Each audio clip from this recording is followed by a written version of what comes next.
예배를 통하여서 우리가 또 찬양을 통하여서 우리의 마음이 하나님 앞에서 뜨거워졌을 줄로 믿습니다. 그 마음 가운데 하나님께서 말씀 주실 줄로 믿습니다. 전도서 이제 나가기 전에 잠언인데요. 이 부분은 아직 제가 원고로 안 썼기 때문에 수진이가 어떻게 통역을 할지 모르겠지만, 이 에덴에서 반모까지를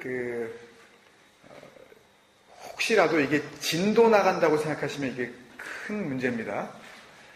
저는 우리가 지금 공식적으로 모이는 예배가 이제 2주에 한 번 모이는 어제 들으셨던 가정교회, 우리 그렇게 부르고 있는데요.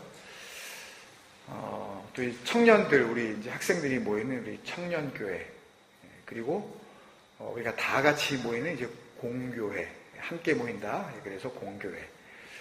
이렇게 나눌 때, 그 모든 예배를 통해서, 그 단 한 번의 예배만으로도, 정말 그 생명이 얻어지기를 정말 간절히 저는 소망합니다.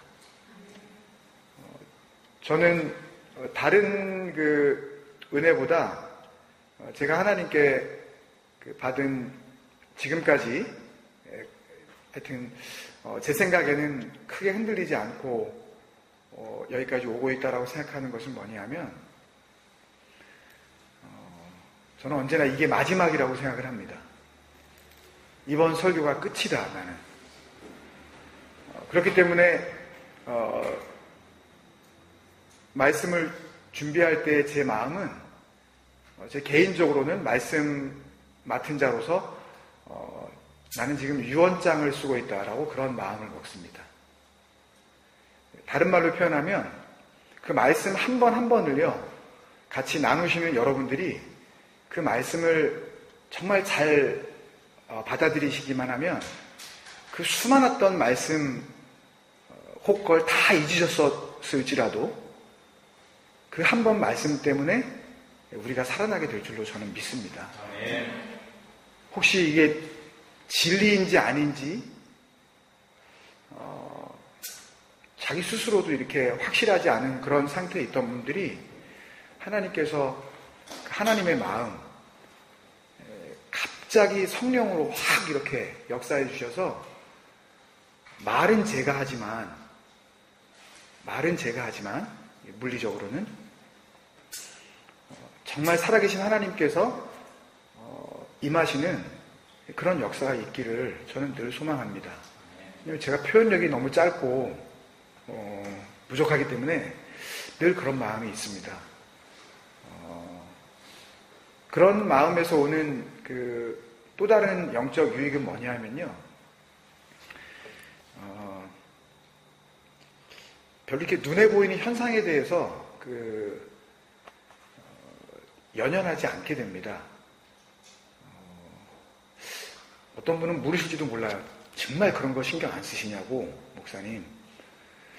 근데 진짜 그래요. 그러니까 뭐 예를 들면 뭐 누가 왔냐 안 왔냐 물론 안타깝죠. 누가 또 뭐 올 거냐 안 올 거냐 뭐 이런 거에 대해서 신경 안 쓰시냐고 이렇게 혹 신경 안 쓰이실까? 목사님 이렇게 생각할지 모르지만 저는 신경 안 쓰입니다. 제가 그걸 신경 쓰면 저는 종이 아닙니다. 제가 주인이죠. 저는 그냥 종이기 때문에 정말 그냥 종으로 살다가 그냥 그렇게 종 상태에서 그냥 가고 싶습니다. 저는 정말.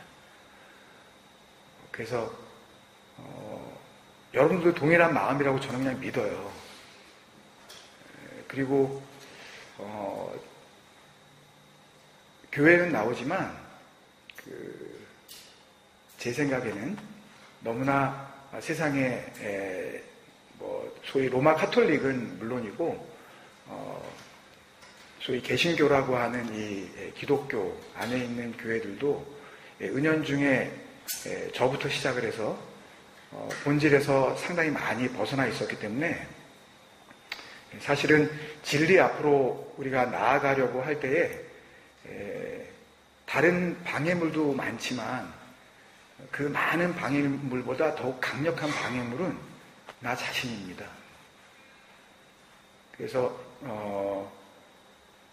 공동체가 혹 눈에 보이는 어떤 그 현상으로는 변동이 없을지도 몰라요. 그리고 사람들은 눈에 보이는 것들을 자꾸 따지게 되고 이런 것들을 이제 자꾸 감안을 하다 보면 결국은 영원한 진리 앞에서 자꾸만 멀어지게 돼 있을 수밖에 없습니다. 그래서 말씀을 들으실 때 다른 부탁은 제가 안 드리고요. 이거 마지막이 될지도 모른다. 제가 그렇게 준비하니까요. 마지막이 될지도 모른다. 그래서 참 여러 가지 우리가 준비도 부족하고 또 수진이가 그 빠듯한 시간 안에 또 번역을 이렇게 잘 준비해서 이렇게 또 섬기고 있지만 이런 모든 것들이 좀 연약하더라도 두 번 다시 이런 기회가 나에게 분명히 안 올 수도 있거든요. 무슨 거짓말하고 제가 협박을 하는 게 아니라 정말 그럴 수 있어요. 그렇기 때문에 멀쩡히 삼시세끼 다 먹고 보이기에는 멀쩡하게 보이는 사람이 왜 저런 설교를 할까? 혹은 왜 저런 거를 믿는다고 할까? 라고 하는 분들이 혹 우리 안에 한 분이라도 계시다면 한 번쯤은 좀 궁금해해 주셨으면 좋겠어요. 저 사람이 왜 저걸 저렇게 목숨을 걸고 그렇게 준비를 하고 그럴까? 나는 아무리 들어도 와닿지 않는데 라는 분이 혹이라도 있으시다면 우리 자녀들 가운데도 있으시다면 마지막인데 한번 드러나 보자. 도대체 뭔 소리를 하려고 하는 건가? 라는 그런 우리 마음에 좀 이 나눔이 좀 있었으면 저는 정말 좋겠습니다. 그래야 우리 공동체 안에 능력이 나타나고요.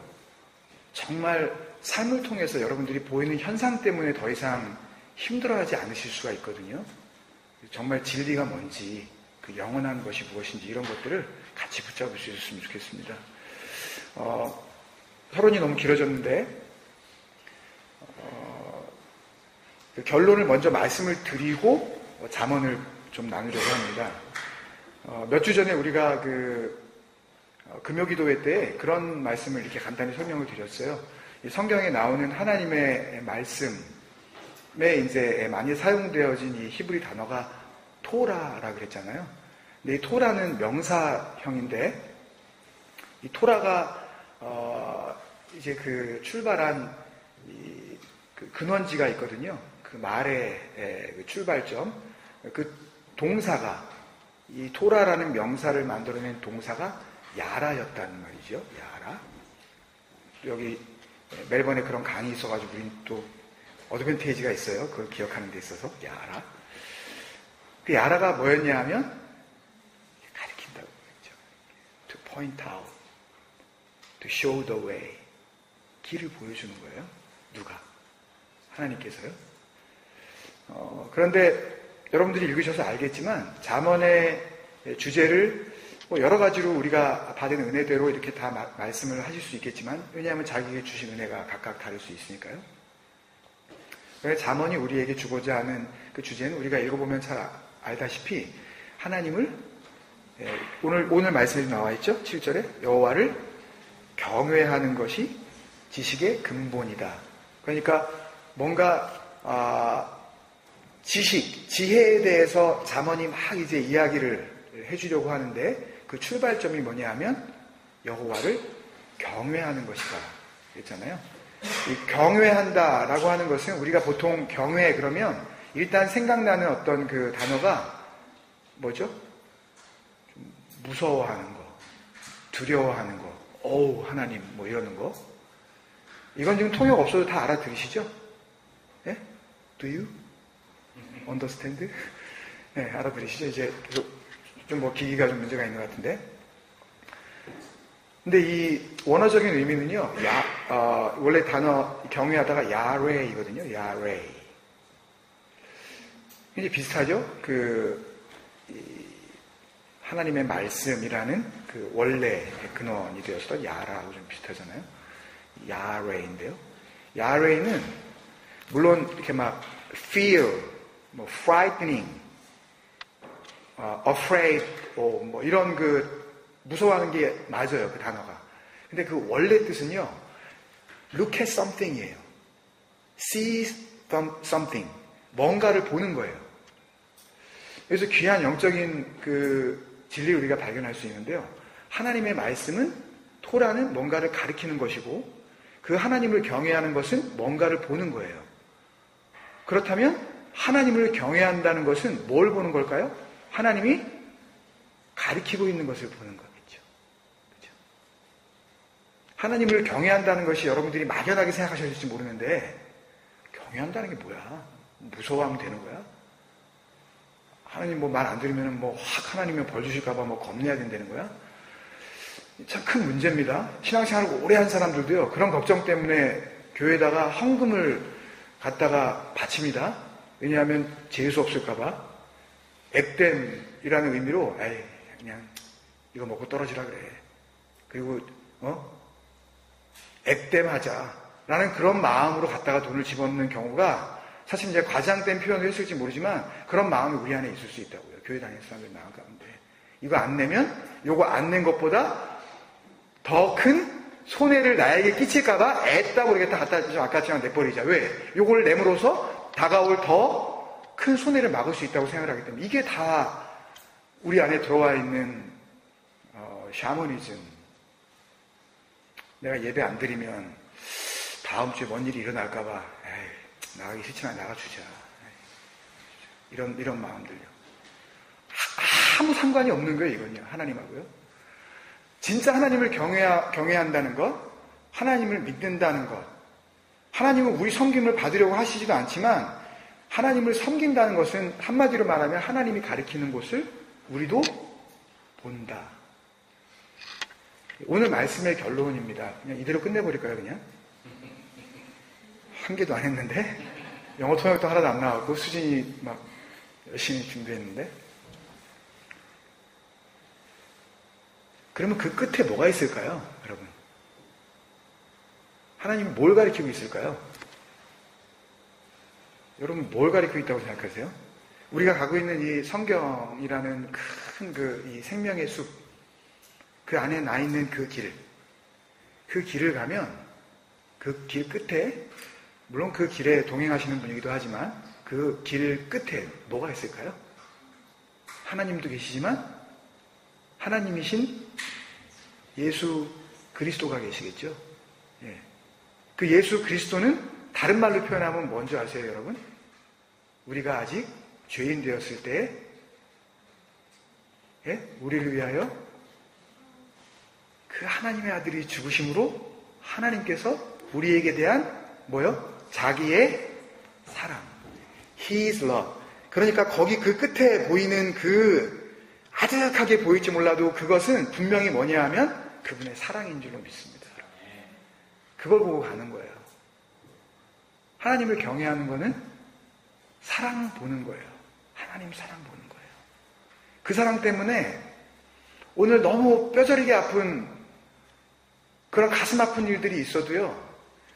육신적으로는 너무너무 마음이 아프지만 그 사랑을 바라보면서 그 사랑 끝에서 같이 만나게 될 그날을 바라보기 때문에 그렇게까지는 슬퍼하지 않을 수가 있는 거예요. 그죠?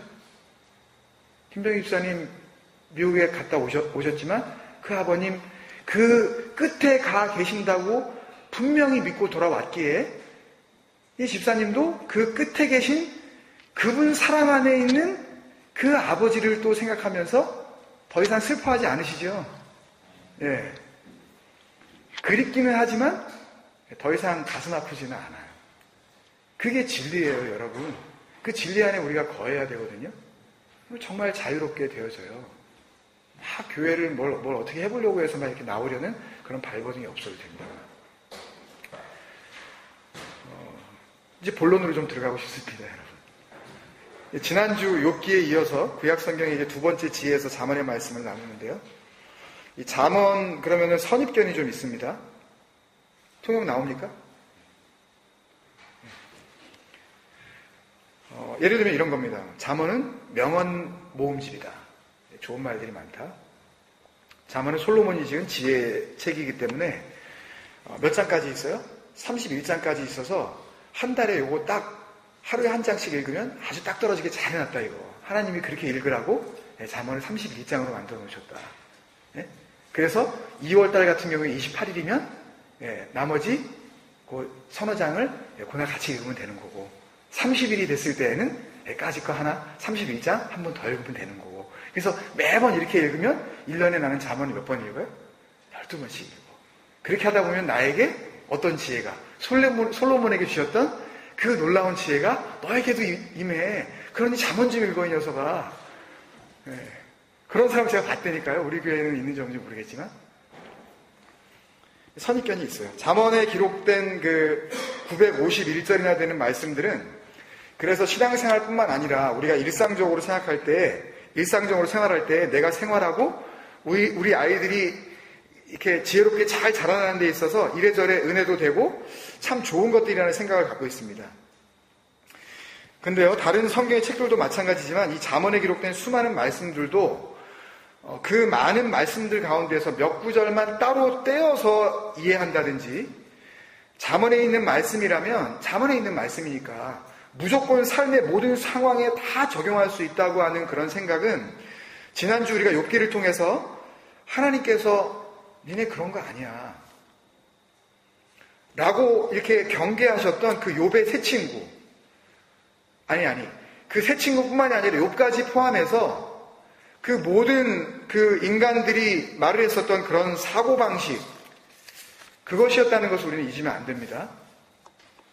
다시 말씀드리면 잠언 그 자체에 어떤 스토리라인이 흐르고 있는 것은 아니지만 잠언이 들어있는 이 하나님의 말씀이라는 성경 전체의 콘텍스트 안에서 그 한 구절 한 구절을 이해하지 않으시면 잠언의 수많은 좋은 구절들은 진리임에도 불구하고 비진리로 본질임에도 불구하고 비본질로 우리에게 얼마든지 작용될 수가 있다는 말씀입니다. 여러분. 그래서 잠언을 읽으면 사실 다 이해가 되는 그런 내용이에요. 근데 개별적 구절을 따로 떼어서 그 한 구절만 그냥 붙잡아 버리면 하나님의 의도와는 완전히 상반되어지는 반대 방향으로 가버리는 그런 위험천만한 결과를 초래할 수도 있는 겁니다. 그 대표적인 예가 있습니다. 아주 그 가슴 아픈 실례가 작년 이맘때 기억하시겠지만 우리나라 전라남도 보성에서 일어났었습니다. 새 아이를 살해한 사건인데요. 10살, 8살, 5살 난 어린 그 자녀들이 죽었죠. 엄마, 아빠가. 그것도 뭐 정식 목사는 아니었다고 나중에 뭐 신문 보도가 나왔지만 뭐 그랬든 아니었든 간에 하여튼 뭐 다들 교회 목사님이라고 불렀었던 그런 역할을 하고 있는 사람이 자기 아이들이 평소에 말을 잘 안 듣는다고 버르장머리도 좀 없고 그리고 그때 또 감기에 걸렸는데 아이들을 감기에 걸리게 한 그 감기 귀신을 떨어져 나가게 해야 된다 그러면서 적용했었던 몇 개의 그 성경 구절이 있습니다. 근데 그 중에 이 아이들을 죽음으로 몰고 간 가장 문제가 된 성경 구절이 우리가 한 주간 동안 묵상했었던 잠언 안에 있는 성경 구절이었죠. 참 저는 그 말씀을 기억하면서 참 다시 보기도 민망한 말씀이지만 잠언 23장 13절의 말씀입니다. 이런 말씀이 있습니다. 아이를 훈계하지 아니하려고 하지 말라. 이게 한번 말을 꼬았어요. 그러니까 훈계하지 아니하려고 하지 말라. 뭐란 얘기예요? 훈계해라. 그래 놓고서 어떻게 하라고요? 채찍으로 때릴지라도 그가 죽지 아니하리라. 말씀이에요. 이게요. 하나님의 말씀. 거기다가 이 말씀을 적용할 때 이 말씀을 지원하는 서포트해주는 다른 곳에 있는 말씀까지 인용을 하면서 아이들을 때리고 밥을 안 주고 그랬는데요. 그게 신명기 25장 3절과 고린도후서 11장 24절 말씀이었답니다. 신명기 25장 3절의 말씀은 이렇게 시작됩니다. 40대까지는 때리려니와 이 연결이 되죠. 채찍으로 때려라. 그래놓고 성경이 40대까지는 때려라 이렇게 돼 있으니까 정확하게 안내를 해주고 있는 거죠. 몇 대 때리라는 건지. 그것을 넘지는 못할지니 만일 그것을 넘겨 매를 지나치게 때리면 내가 내 형제를 경히 여기는 것이 될까 하노라. 너무 사람을 너무 그냥 이렇게 경멸하는 게 될 수도 있으니까 때릴 때 몇 대까지만 40대까지만 패라. 그리고 고린도후서 11장 24절에는 앞뒤 문맥 다 떼어버리고 이 말씀만 붙잡아버린 거예요. 유대인들에게 40에서 하나 감한매를 몇 번? 5번 맞았으며, 그러니까 40대까지 때리라 그랬다가 신약에 와서는 한 번 봐줘라. 그래서 39대까지를 때리는데 5번 때려버려라. 그거를 39 곱하기 5. 이 목사 부부는요, 정말 이 어린애들을 자기 허리띠를 빼고 파리채를 들고서 39대씩 4차례에 걸쳐서 후드려 팼습니다. 말씀대로 한 거예요. 여러분, 이게 말이나 됩니까, 여러분? 세상에 어떻게 이런 일이 있을까? 뭐 아시는 분은 아셨고 모르시는 분은 또 이런 일이 있었나라고 생각할지 모르지만 어떻게 말씀을 그런 식으로 적용할 수 있을까? 그죠? 어처구니 없지 않습니까? 그것도 남도 아니고 자기 자식들에게, 그 어린 것들이 숨이 넘어갈 때까지 지혜와 훈계를 줘야 한다고 말씀이 시키시는 대로 자기는 했다는 거죠. 그리고 이 아이들이 엄마 아빠의 폭력에 견디지 못하고 굶주림과 함께 정말 죽게 되자 그 아이들을 하나님께서 살려내실 거라고 믿으면서 기도문을 작성을 했는데 그 기도문 메모지의 마지막 부분이 일간지 신문에 캡처가 돼서 올라와 있었습니다. 그 아빠가 이렇게 써놨어요. 예수님 사랑해요. 예수님 구원해 주세요. 예수님 이름으로 기도합니다. 아멘. 이걸 어떻게 받아들여야 될까요? 예수님 사랑한대요. 여러분, 너무 극단적인 예지만은요, 말씀을 개별적으로, 말씀 한 구절을 그냥 무턱대고 이 말씀 좋다. 제가 참 어이없는 것은, 그런 거 많이 팔죠. 한국에 가면 이거 원고에 없는데, 생명의 말씀사 뭐 이런데 그 기독교 서점 같은 데 가면, 말씀 한 구절 한 구절 이렇게 해가지고 성구 이렇게 요만하게 해가지고 들고 다니면서 저는 하나님의 말씀이 정말 진리다. 그리고 하나님의 말씀을 성경 전체로 봐야 한다라는 것을 깨닫고 난 이후에 이런 것들을 만들어내는 사람은 뭐냐 도대체. 그리고 또 이런 것들을 사서 또 암송하라고 하는 목사들은 또 뭐냐. 저는 가슴을 칩니다, 여러분. 예를 들어서 여러분들이 잘 아시는 내게 능력 주시는 자 안에서 내가 모든 것을 할 수 있느니라. 모든 것을 해버리지 않냐. 그러면서 짓고 있는 게 서초동에 있는 그 교회 아닙니까? 예? 그러면서 성도들한테 하나님께서 능력을 주신다 그랬으니까 내가 모든 것을 할 수 있습니다. 약속을 받았으니 여러분들 이 교회 건축하는데 우리 다 같이 힘을 모읍시다. 뭐 이러고 이렇게 몰아가는 거 아니에요? 근데 그런 뜻이 아니잖아요, 그게. 내가 가난에 처할 줄도 알고, 부유한 데 처할 줄도 알고, 내가 모든 상황 가운데 자족하노라. 내가 어떤 상황 속에서도 그 어떤 상황이 나에게 다가올지라도 내가 하나님께서 나에게 맡겨주신 이 복음의 사명 감당할 수 있다라고 하면서 내게 능력 주시는 그분 안에서 내가 그 일을 감당하겠다라고 라는 그런 고백을 그 한 절만 뚝 띄어내가지고 내가 이 말씀을 잡아버리면 그러면 그 말씀을 통해서 자기는 좀 힘을 낼지는 모르지만 누군가는 그 말씀 때문에 실족한다니까요. 뭐 저런 교회가 다 있냐고. 이게 무슨 신앙이고 이게 무슨 하늘나라냐고. 내가 다시는 내가 교회 근처 내가 얼씬도 안 한다고 하면서 그런 교회를 통하여 상처받는 사람들이 생기잖아요, 여러분. 여러분들 아시잖아요. 앞뒤 성경의 흐름을 무시해버리고 그냥 은혜가 된다고 붙잡아버리면 이런 말도 안 되는 일까지는 혹 벌어지지 않을지라도 말씀의 근원이신 하나님의 눈에는 사실 그 사람이나 하등 다를 게 없는 똑같은 어리석은 자가 되는 것입니다, 여러분. 그래서 잠언의 두 번째 단락인 이 잠언 10장부터 마지막 31장까지는요.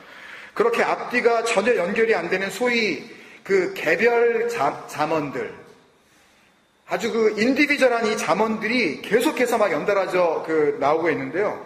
거기에는 역사적 배경도 없고 각 절마다 내용이 전혀 연결이 안 되기 때문에 정말이지 바른 신앙 안에서 그 개별적인 말씀들을 건강하게 이해하지 않으면 위험한 말씀들이 곳곳에 도사리고 있습니다. 한두 가지만 예를 들어보면요. 잠언 25장 24절 다투는 여인과 함께 큰 집에서 사는 것보다 움막에서 혼자 사는 것이 나으니라. 우리말 성경은 여인이라고 번역을 했지만 이 원문에 쓰인 단어는 구약 성경에서 주로 아내, 부인, 이 와이프를 말할 때 사용하는 이샤로 되어 있습니다. 그러면 이 말씀을 그대로 정말 적용하기 시작하면 몇 가정이나 이게 남아날까요?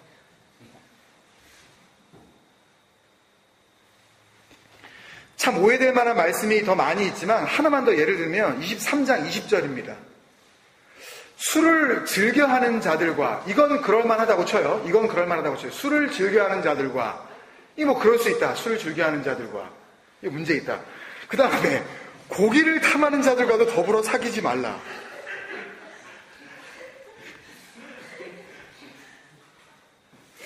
그러면 이거 어떤 집사님이 이거 장사 어떻게 하시나요? 이거. 이 말씀 붙잡으면 어떻게 해야 돼요? 이거. 이 말씀 나한테 참 은혜가 된다. 에? 우리 교회 안에서, 멀리 가지 않고 우리 교회 안에서만 해도 어떤 일들이 벌어질까요? 여러분, 이렇게 아무런 역사적 설명도 없고 왜 이런 말씀이 나왔는지 상황적 배경이 없는 자그마치 659개나 되는 잠언들이 쏟아져 나오는 것이 이 10장부터 31장까지의 내용인데요. 그러니까 각 장별로 내용을 요약할 수도 없고요. 너무나 많은 주제들이 쏟아져 나와서 그 안에서 하나님의 뜻을 분명하게 발견한다는 것은 그렇게 쉬운 일은 결코 아닙니다. 그럼 그 많은 말씀들이 선포되어지고 있는 이 10장부터 31장까지의 잠언을 우리가 어떻게 그러면 이해를 하고 어떻게 받아들여야 하는가? 그것이 굉장히 중요한 잠언의 열쇠인데요. 그 해답은 바로 1장부터 9장까지에 숨겨져 있습니다.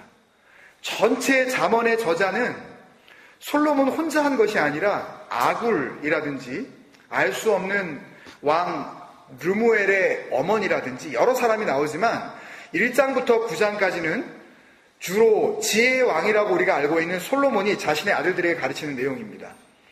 잠언의 주제이기도 한 이 지혜라는 단어를 히브리어로 호크마라고 이렇게 하는데요. 이 호크마라는 단어는 뜻은 제가 파워포인트에 설명해 놨습니다. 이 호크마라는 단어는 여성 명사입니다. 그러니까 잠언을 통해서 하나님께서는 지혜와 훈계를 주시려고 하셨는데요. 부연 설명을 좀 드리면 호크마라는 것은 기술입니다. 기술. 테크닉이고요. 훈계는 그 기술이 누군가에게 익숙하여질 수 있도록 트레이닝을 시키는 겁니다. 무슨 말씀인지 아시겠어요? 우리가 그냥 지혜 그러면은 그냥 좀 똑똑한 거, 머리가 좀 이렇게 잘 돌아가는 거 그렇게만 생각할지 모르지만 이 호크마라는 단어는요 기술이에요. 기술. 아주 구체적인 것이라는 것입니다. 그리고 훈계, 이 마사르라는 단어가 있는데 이 훈계라는 단어는 그 기술이 누군가에게 기술되게 할수록 계속해서 훈련시키는 것을 말을 합니다. 그러니 기술이 기술되기 위해서는 훈련이 필요한 것이고 훈련을 통해서 습득된 그 기술이 바로 뭐라고요? 지혜라고요. 근데 그 단어를 여성 명사로 사용을 하고 있는데요. 그래서 유독 이 첫 번째 단락 부분에서 여인에 대한 이야기, 지혜를 마치 사람인 듯이 설명하는 그런 설명들이 많이 나오고 그것에 반대되는 개념의 음녀, unadulterous, 이 음녀에 대한 경고가 많이 나오는 것입니다. 왜냐하면 호크마라는 단어가 여성 명사이기 때문에. 심지어 솔로몬은 지혜의 소중함을 아내로 비유하기까지 하는데요. 이 5장에 나오는 그 대화 속에서 5장 15절 이하에 나오는 내용은 그 원어적인 그 의미를 보면 우리가 이렇게 읽는 내용도 조금 서로 나누기에 좀 약간 좀 거북한, 좀 성인들이나 나눌 수 있는 그런 내용들이 나오지만 그 원문의 내용을 보면 이 남편이 그 아내와의 이 부부관계를 설명하는 소위 19금의 내용까지도 포함을 하고 있습니다. 근데 번역을 조금 이렇게 완곡하게 하다 보니까 그런 것들을 잘 느낄 수가 없는데요. 신학교에서 이 잠언 부분을 이야기할 때 한 교수님이 이 부분을 이야기를 하면서 정말 서로가 얼굴이 붉어질 정도로 그 정도로 아주 노골적인 표현이 사실은 담겨 있는 그 장이 5장입니다. 그리고 나서 그 반대로 6장 26절에는 이런 말씀이 있습니다. 6장 26절. 음녀로 말미암아 사람이 한 조각 떡만 남게 됨이며 다 없어지고 이제 떡 한 조각 남았다는 이야기입니다. 그리고 음란한 여인은 귀한 생명을 사냥함이라. 여기서 음녀는 표면상으로는 기생이라고 이렇게 드러났는데요. 그냥 언뜻 보기에는 육체적 음란을 조장하는 타락한 여인을 말하는 것처럼 보이지만 이 음란한 여인이 원하는 것은 결국 뭐였다고요? 그냥 돈이나 그 사람과의 쾌락이 아니라 귀한 생명이었기 때문에, 그것을 사냥하러 다니는 여인이었기 때문에 이 여인은 단지 거리의 여인 혹은 몸을 파는 창녀만을 의미하는 것이 아니라 정말 어떤 생명을 완전히 그냥 삼켜버리려는, 베드로전서 5장 8절이죠. 근신하라, 깨어라, 너희 대적 마귀가 우는 사자같이 두루 다니면서 누구를? 삼킬 자를 찾는다. 그런 바로 삼킬 자를 찾는 생명의 사냥꾼인 사탄, 마귀를 의미하는 거죠. 그리고 결국 7장에서 이 음녀의 정체가 드러납니다.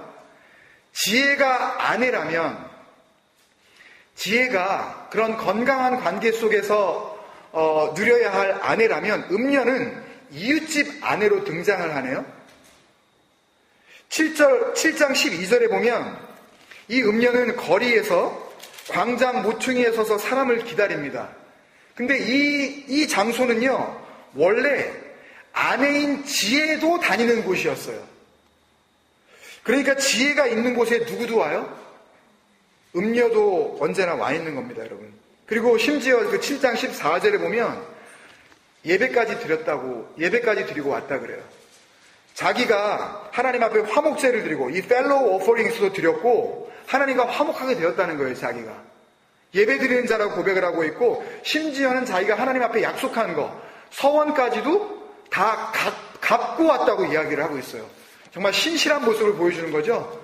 하나님 앞에서 자신의 깨끗함, 사탄 마귀가 나타날 때 나 정말 마귀야, 나 사탄이야 라고 드러날 만큼 그렇게 우리에게 나타나는 것이 아니라 뭐로 가장한다고, 광명의 그 빛된 천사로 나타난다고 하는 것처럼 자기를 받아들여도 아무 문제가 없다고 아주 그럴듯한 근거들을 보여주고 있는 거죠. 지금 음녀는 자기 집으로 그 청년을, 이름 모를 청년을 유인을 합니다. 우리 집에서 파티가 있어, 같이 가자. 내가 침대까지 멋지게 준비해놨어. 17절에 보면은 이불에 뿌려놨다는 이 모략, 침향, 계피는 향수거든요. 근데 이 향수처럼 향기로운 그런 재료이기도 하지만 이런 것들은 언제 쓰기도 하는 건지 아십니까, 여러분?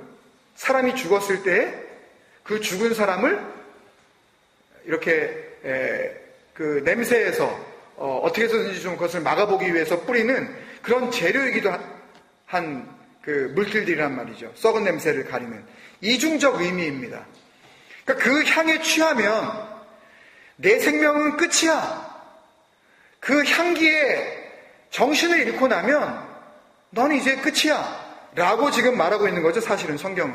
근데도 청년은 이미 그 음녀의 말에 넘어가서 지금 그녀가 하는 말이 뭔지 알고 싶지도 않은 겁니다. 여러분, 그냥 그걸 하면 좋은 일이 생길 것 같고 그런 일을 하면 내가 위로받을 수 있을 것이라고 생각하는 것들이 우리 안에 있어요. 분명히 이게 아니라고 생각을 하면서도 내가 그걸 갖다가 확 붙잡아 버릴 수밖에 없는 그런 유혹이 우리 안에 있다니까요. 나는 이렇게 하면, 그렇게 함으로써 나는 안식을 누리고 이것을 통해서 스트레스를 풀 수 있어.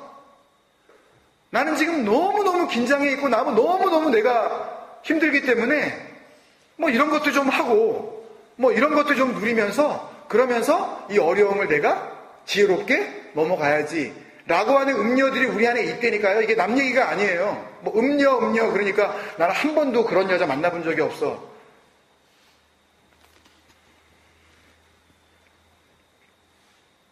그녀가 하는 말이 뭔지 알고 싶지도 않은 겁니다. 뭐죠 이게요? 얼간이죠. 얼간이. 정신이 나간 인간. 그래서 22절 그녀를 따라가는 그 청년의 모습을 뭘로 비유해요? 잠언 7장 22절. 젊은이가 곧 그를 따라갔으니 뭐라고 봐요? 소가, 도살장, 도수장, 그 슬래터스 하우스. 이제 버처 거기 가서 이제 다 이제 끝나는 거죠. 다 그 살이 뜯어지고 소가 도사장으로 끌려가는 것 같고 미련한 자가 벌을 받으려고 쇠사슬에 매이러 가는 것과 같도다. 이 말은 이해하시기 힘들지 모르지만 여기서 이 쇠사슬에 매이러 가는 것과 같도다라는 것은요, 사형수가 이제 목이 달려질 그 교수대로 지금 끌려가고 있다는 그런 의미의 표현입니다. 바로 이때 이제 완전히 그렇게 자기의 생명을 잃어버리게 되는 바로 그 순간에 8장에서 지혜의 여인이 나타나는 것입니다. 7장에서 음녀가 청년을 홀려서 데려갔는데 바로 그 다음 장에서 지혜의 여인이 등장하는 거죠. 마치 성경은 우리에게 유사품에 주의해라. 굉장히 비슷하다 라고 말하는 것 같지 않으세요? 비슷해 보여요. 언제나. 둘은요. 음료도 지혜가 다니는 곳에 똑같이 다니고요. 예배까지 드리고요. 순결한 척 위장까지 하니까 속기가 너무 쉬운 거예요. 이게 맞다고 생각하는 겁니다. 특히 8장의 22절부터 31절의 말씀은 잠언이 그토록 안타깝게 알려주고 싶었었던 바로 그 지혜, 그 진정한 호크마, 하나님을 향하여서 나아갈 수 있는 구체적인 기술, 그것이 무엇인지, 쉽게 얘기하면 그게 누구인지 정확하게 알려주고 있습니다. 지혜가 자기 자신을 드러내면서 자기 스스로를 밝히며 소개하고 있는데요. 8장 22절부터 31절까지 같이 한번 우리 읽겠습니다. 22절부터 31절의 말씀. 잠언 8장 22절부터 31절의 말씀. 시작. 여호와께서 그 조화의 시작 곧 태초에 일하시기 전에 나를 가지셨으며 만세 전부터 태초부터 땅이 생기기 전부터 내가 세움을 받았나니 아직 바다가 생기지 아니하였고 큰 샘들이 있기 전에 내가 이미 있었으며 산이 세워지기 전에 언덕이 생기기 전에 내가 이미 났으니 하나님이 아직 땅도 들도 세상 진토의 근원도 짓지 아니하셨을 때에라. 그가 하늘을 지으시며 궁창을 해면에 두르실 때 내가 거기 있었고 그가 위로 구름을 견고하게 하시며 바다의 샘들을 힘있게 하시며 바다의 한계를 정하여 물이 명령을 거스르지 못하게 하시며 또 땅의 기초를 정하실 때에 내가 그 곁에 있어서 창조자가 되어 날마다 그의 기뻐하신 바가 되었으며 항상 그 앞에서 즐거워하였으며 사람이 거처할 땅에서 즐거워하며 인자들을 기뻐하였느니라. 청년은 어쩌면 지금껏 지혜가 어디에 있는지 그 지혜를 그냥 내 머릿속에 갖다 담을 수 있는 지혜로 그 지혜를 소유하려고 그렇게 밖을 쏟아냈는지도 모릅니다. 여러분. 저 여자가 지혜인가? 이 여자가 지혜인가? 이걸 하면 지혜를 얻게 될까? 그러다가 누구를 만나버린 거예요? 지혜를 찾다가 음료를 만난다니까요. 언제나요, 여러분? 나름대로 여러분들이 삶 가운데 똑똑하다고 생각하는 것들을 유지하고 추구하려다가 여러분 생명을 빼앗아갈 그 음란한 것을 만나게 된다니까요, 여러분. 알고 만나는 게 아니에요, 여러분. 음료를 만나야지 라고 찾아 나선 것이 아니라 지혜를 만나겠다고, 참 생명을 만나겠다고 찾아 나선 그 길에서 내 생명을 사냥할 그 그녀를 만나게 된다고요. 지혜는 말합니다. 나는 그렇게 찾아지는 게 아니다. 나는 땅이 생기기도 전에, 바다가 아직 있기도 전에 나와 함께 하셨던 그 하나님을 너희가 정말 알 때, 하나님을 경외할 때, 그 아버지의 마음을 알 때에 참되고 순결한 지혜를 만나게 된다는 것입니다, 여러분. 하나님이 가르치시는 바로 그 방향. 그래서 잠언의 결론을 31장 마지막 부분에 성경은 우리에게 그렇게 내려주고 있는 거죠.